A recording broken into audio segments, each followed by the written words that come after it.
So there are 4 things that you have to be able to do with your graphing calculator to be ready for the AP Calculus test. And those are graphing in a specified window, finding where 2 functions intersect, numerical derivative, and numerical integral.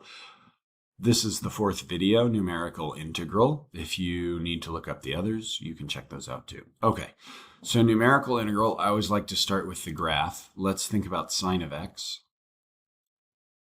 Wrong way. And we will graph sine of x.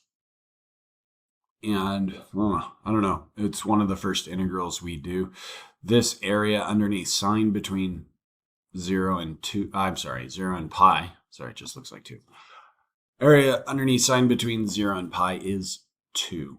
So we can actually, by now, hopefully you know there are calculations built into the grapher. So second trace.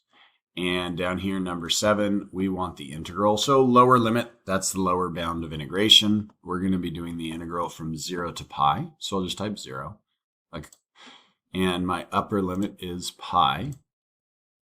And I get this nice animation where, hey, this is the area we're filling in. And I guess you have to figure out 3.14159 refers to pi.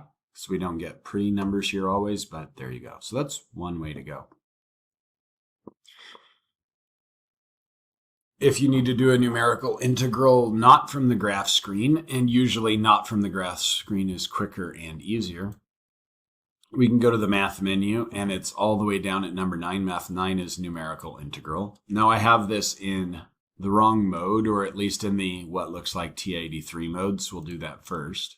So I'm doing the numerical integral, let's do of sine of x, so we know our 2 that we're going to get. So we're doing the integral of sine of x with respect to x. So we're treating x like the input variable. Lower bound is 0, comma, upper bound is pi. And we should get the same number. Maybe we get pi. Oh, we get 2. Sorry, it's 4 in the morning when I'm recording this. Okay, so that's not what most of your calculators are going to look like. If I put this in math print, I don't know why you'd have it in classic, but whatever. If I put this in math print and we go to that math 9, we get something that's a lot more obvious. We're doing the definite integral from 0 to pi of sine of x dx. And that should give us 2 as well. Cool. So I guess last thing, hopefully you know by now, but we could have done math 9. We could still do 0 to pi.